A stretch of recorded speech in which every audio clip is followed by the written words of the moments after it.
Saya mau kasih tahu satu keterampilan yang dilatih mungkin tanpa sengaja ketika orang bikin skripsi. Dan ini berguna banget di pekerjaan, sangat krusial buat kerjaan kita hari-hari di korporasi. Skill itu adalah skill mencari referensi. Biasanya kalau kita bikin skripsi, maka ini terjadi di ya mulai dari bikin bab satu permasalahan, tapi mungkin paling banyak pas kita bikin bab 2 ya nyari referensi, tinjauan teoretik. Nah, skill yang dimaksud adalah skill mencari referensi yang valid, yang berimbang, yang komprehensif.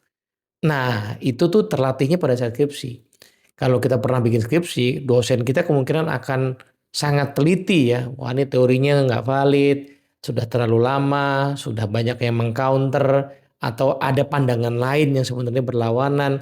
Nah, kenapa itu kita data begitu? Karena nanti teman-teman pada saat kita bekerja, kita tuh sebenarnya nih di dunia korporasi ya. Di korporasi itu sangat banyak hal-hal yang sebenarnya kita nggak perlu reinvent the wheel. Sudah ada yang pernah membuatnya, kita hanya perlu mungkin membuatnya sedikit lebih baik, tapi perlu kita telusuri dulu apa aja sih yang udah ada, yang ready untuk dijadikan produk, jadi solusi. Nah, kemampuan itu terlatih pada saat kita bikin skripsi, terutama di bagian nyari referensi. Yang kedua, kalau kita biasa nyari referensi, kita biasa membaca. Dan bukan cuma membaca, tapi mencatat, bahkan menyarikan inti bacaan. Ini sungguh kemampuan yang sangat penting buat pekerjaan. Karena di pekerjaan, sangat banyak orang yang ternyata tidak punya kemampuan membaca yang baik. Dikasih SOP, salah memahami.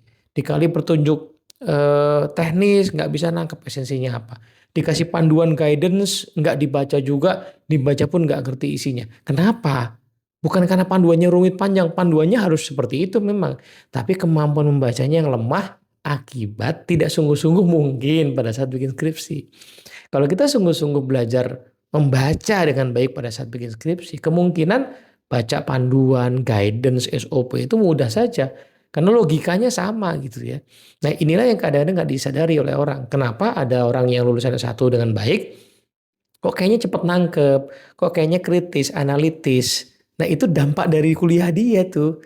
Itu mungkin bukan skripsinya yang kepake buat kerja sehari, tapi proses berlatih bikinnya itu. Nah, ini yang memang nggak bisa dikarbit, harus dilalui secara bertahap. Maka yang bikin skripsinya pakai joki ya tentu saja akan terasa beda hasilnya. Maka teman-teman jangan khawatir jurusan kuliah kamu apa aja. Apapun jurusannya kalau dikerjakan dengan sungguh-sungguh, kemampuan yang terlatih itu nggak akan pernah tidak kepake, selalu akan kepake.